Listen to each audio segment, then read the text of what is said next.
Friend, welcome to teaching exam study. दोस्तों, आज हम हजारी प्रसाद द्विवेदी के द्वारा रचित नाखून क्यों बढ़ते हैं ललित निबंध का व्याख्या करेंगे और विषय वस्तु और कथा सार और प्रमुख उद्धरण के माध्यम से हम चीज़ों को समझेंगे, ताकि एग्ज़ाम में अगर इससे संबंधित प्रश्न अगर पूछे जाते हैं तो आप ज़रूर इसे हल कर पाएंगे। तो आइए शुरुआत करते हैं। नाखून क्यों बढ़ते हैं हजारी प्रसाद द्विवेदी के द्वारा रचित यह एक ललित निबंध है और इसमें कहा जाता है कि आचार्य हजारी प्रसाद द्विवेदी के निबंध से ही हिंदी में ललित निबंधों की एक सशक्त विधा के रूप में शुरुआत हुई। नाखून क्यों बढ़ते हैं शीर्षक निबंध में वे मनुष्य की दुर्बलताओं को लक्षित करते हैं, दूसरी तरफ उसकी शक्ति और रचनाशील प्रवृत्ति का भी दर्शन कराते हैं। वे मनुष्य को करुणा, दया, मैत्री, बंधुत्व एवं भाईचारे की भावना में रत होने की शिक्षा देते हैं। इन्हीं भावों के संरक्षण में उसका बड़प्पन भी देखते हैं। इस निबंध के माध्यम से द्विवेदी जी ने मनुष्यता के विकास, मनुष्य में पशुता के अवशेष और उस पर मनुष्यता की विजय के साथ साथ भारतीय संस्कृति पर गहन विचार किया है। इस निबंध में वे मनुष्य द्वारा अस्त्र बढ़ाने की प्रवृत्ति के विरोध के साथ साथ स्वाधीनता पर भी विचार करते हैं। प्रमुख उद्धरण: कोई नहीं जानता है कि ये अभागे नाखून क्यों बढ़ते हैं, इस प्रकार बढ़ा करते हैं, काट दीजिए, वे चुपचाप दंड स्वीकार कर लेंगे, पर निर्लज अपराधी की भांति फिर छूटते ही सेंध पर हाजिर। आखिर ये इतने बेहया क्यों हैं? कुछ लाख ही वर्षों की बात है जब मनुष्य जंगली था, वनमानुष जैसा उसे नाखून की जरूरत थी। उसके जीवन रक्षा के लिए नाखून बहुत जरूरी थी। असल में वही उसके अस्त्र थे। दांत भी थे पर नाखून के बाद ही उनका स्थान था। इन दिनों उसे जूझना पड़ता था, प्रतिद्वंदियों को पछाड़ना पड़ता था। नाखून उसके लिए आवश्यक था। देवताओं के राजा तक ही मनुष्य के राजा से इसलिए सहायता लेनी पड़ती थी कि मनुष्य के राजा के पास लोहे के अस्त्र थे। असुरों के पास अनेक विधाएं थी पर लोहे के अस्त्र नहीं थे, शायद घोड़े भी नहीं थे। आर्यों के पास ये दोनों चीज़ें थी। आर्य विजयी हुए। मनुष्य की बर्बरता घटी कहाँ है, वह तो बढ़ती जा रही है। मनुष्य के इतिहास में हिरोशिमा का हत्याकांड बार बार थोड़े ही हुआ। यह तो उसका नवीनतम रूप है। मैं मनुष्य के नाखून की ओर देखता हूँ तो कभी कभी निराश हो जाता हूँ। ये उसकी भयंकर पाशवी वृत्ति का जीवंत प्रतीक है। मनुष्य की पशुता को जितनी बार भी काट दो, वह मरना नहीं जानते। गौड़ देश के लोग उन दिनों बड़े बड़े नखों को पसंद करते थे और दक्षिणात्य लोग छोटे छोटे नखों को पसंद करते थे। मानव शरीर का अध्ययन करने वाले प्राणी विज्ञानियों और निश्चित मन है कि मानव चित्त को भांति मानव शरीर में भी बहुत सी अभ्यासजन्य सहज वृत्तियाँ हैं। दीर्घकाल तक उनकी आवश्यकता रहे। अतएव शरीर में अपने भीतर एक ऐसा गुण पैदा कर लिया कि वे वृत्तियाँ अनायास ही और शरीर के अनजान से भी अपने आप को काम करती। उसे इतना भी नहीं पता चलता है कि उसके भीतर नख बढ़ा लेने की जो सहजात वृत्ति है उसके पशुत्व का परिणाम है। उन्हें काटने की जो प्रवृत्ति है वह उसकी मनुष्यता की निशानी है, और यद्यपि पशुत्व के चिन्ह उसके भीतर रह गए पर भी वह पशुत्व को छोड़ चुका है। पशु बनकर वह आगे नहीं बढ़ सकता, उसे कोई और रास्ता खोजना चाहिए। अस्त्र बढ़ाने की प्रवृत्ति मनुष्यता की विरोधनी है।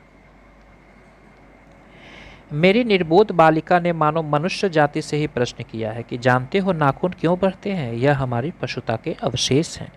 मैं भी पूछता हूँ, जानते हो ये अस्त्र शस्त्र क्यों बढ़ रहे हैं? ये हमारी पशुता की निशानी है। 15 अगस्त को जब अंग्रेजी भाषा के पत्र इंडिपेंडेंस की घोषणा कर रहे थे, देसी भाषा के पत्र स्वाधीनता दिवस की चर्चा कर रहे थे। इंडिपेंडेंस का अर्थ है अनधीनता या किसी की अधीनता का अभाव, पर स्वाधीनता शब्द का अर्थ है अपने ही अधीन रहना। अंग्रेजी में कहना हो तो सेल्फ डिपेंडेंस कह सकते हैं। सहजात वृत्ति अनजानी स्मृतियों का ही नाम है। जातियाँ इस देश में अनेक आई, लड़ती झगड़ती भी रही, फिर प्रेम पूर्वक बस भी गई। सभ्यता की नाना सीढ़ियाँ पर खड़ी और नाना और मुख करके चलने वाले इन जातियों के लिए एक समान धर्म खोज निकालना कोई सही सहज बात नहीं थी। भारतवर्ष के ऋषियों ने अनेक प्रकार से इस समस्या को सुलझाने की कोशिश की थी, पर एक बात उन्होंने लक्ष्य की थी कि समस्त वर्णों और समस्त जातियों का एक सामान्य आदर्श भी होता है। वह है अपने ही बंधनों से अपने को बांधना। मनुष्य पशु से किस बात से भिन्न है? वह है अपने ही बंधनों से अपने को बांधना। आहार, निद्रा आदि पशु सुलभ स्वभाव उसके ठीक वैसे ही हैं जैसे अन्य प्राणियों के हैं, लेकिन वह फिर भी पशु से भिन्न है। उनमें संयम है, दूसरों के सुख दुख के प्रति संवेदना है, श्रद्धा है, तप है, त्याग है। यह मनुष्य के स्वयं उद्भातित बंधन है। इसीलिए मनुष्य झगड़े टंटे को अपना आदर्श नहीं मानता। गुस्से से आकर चढ़ दौड़ने वाले अविवेकी को बुरा समझता है एवं वचन, मन एवं शरीर से किए गए असत्य चरण को गलत आचरण मानता है। यह किसी भी जाति या वर्ण या समुदाय का धर्म नहीं है, यह मनुष्य मात्र का धर्म है। महाभारत में इसीलिए निर्वैर भाव, सत्य और अक्रोध को सब वर्णों में सामान्य धर्म कहा गया है। अज्ञान सर्वत्र आदमी को पछाड़ता है और आदमी है कि सदा उसमें लोहा लेने में कमर कसे हैं। मनुष्य को सुख कैसे मिलेगा? बड़े बड़े नेता कहते हैं कि वस्तुओं की कमी है और मशीन बैठाओ और उत्पादन बढ़ाओ और धन की वृद्धि करो और ब्राह्मण उपकरण की ताकत बढ़ाओ। एक बूढ़ा कहता था कि बाहर नहीं भीतर की ओर देखो, हिंसा को मन से दूर करो, मिथ्या को हटाओ, क्रोध और द्वेष को दूर करो, लोगों के लिए कष्ट सहो, आराम की बात मत सोचो, प्रेम की बात सोचो, आत्मतोषण को बात सोचो, काम करने की बात सोचो। उसने कहा कि प्रेम ही बड़ी चीज़ है क्योंकि वह हमारे भीतर है। स्वबंधन मनुष्य का स्वभाव है। बूढ़े की बात अच्छी लगी या नहीं पता नहीं, उसे गोली मार दी गई। आदमी के नाखून बढ़ने की प्रवृत्ति ही हावी हुई। मैं हैरान होकर सोचता हूँ, बूढ़े ने कितनी गहराई में बैठकर मनुष्य के वास्तविक चरितार्थ का पता लगाया होगा। ऐसा कोई दिन आ सकता है जबकि मनुष्य के नाखूनों का बढ़ना बंद हो जाएगा। प्राणी शास्त्रियों का एक अनुमान है कि मनुष्य का अनावश्यक अंग उसी प्रकार झड़ जाएगा जिस प्रकार उसकी पूंछ झड़ गई। उस दिन मनुष्य की पशुता भी लुप्त हो जाएगी। शायद उस दिन वह मरणास्त्रों का प्रयोग भी बंद कर देगा। तब तक इस बात से छोटे बच्चों को परिचित करा देना वांछनीय जान पड़ता है कि नाखून का बढ़ना मनुष्य के भीतर की पशुता की निशानी है और उसे नहीं बढ़ने देना मनुष्य की अपनी इच्छा, अपना आदर्श, बेहतर जीवन में अस्त्र शस्त्रों को बढ़ने देना मनुष्य की पशुता की निशानी है और उनकी बाढ़ को रोकना मनुष्यता का तकाजा। मनुष्य में जो घृणा है, जो अनायास बिना सिखाए आ जाती है, वह पशुत्व का द्योतक है।